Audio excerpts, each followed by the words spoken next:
ሪዝቅ ሰፊ ነው። ኢብኑል ቀይም አራት የሪዝቅ ሰበቦችን ይጠቅሳሉ። አንደኛው ቂያሙል ለይል ይላል። ከሌሊቱ ተነስቶ ሰዎች ተኝተው አላህን መመሳጠር የደጋግ ባሮች ሱና ደእቡ ሷሊሒነ ቀብለኩም የአላህ ባሮች ከሱብሒ 1 ሰዓት በፊት አታጣቸው።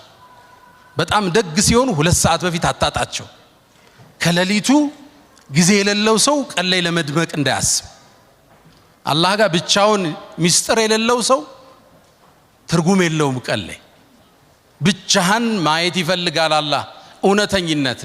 ሁለተኛው አሉ ኢብኑል ቀይም አልእስትግፋር بالأسحار وبالأسحار هم يستغفرون والمستغفرين بالأسحار ሱብሒ ከመምጣቱ 10-20 ደቂቃ በፊት ቁጭ ብለ የቀን ውሎህን የታሪክ ወንጀልህን ጉዞህን የተበላሸው ኢኽላስህን አስበህ ትንሽ ወደ አላህ መመለስ ማውራት አላህን መማፀን ማህርታውን መጠየቅ አስተግፊሩላህ ወአቱቡ ኢለይክ ብቻ የሌሊት እስትግፋር።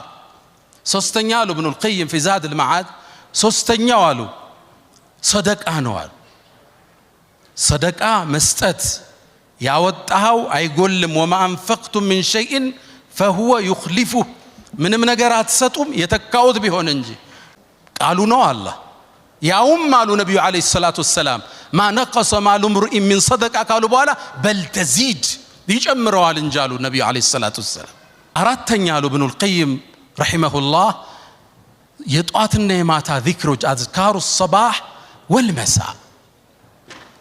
አላህ ይወፍቀን ሁላችንም።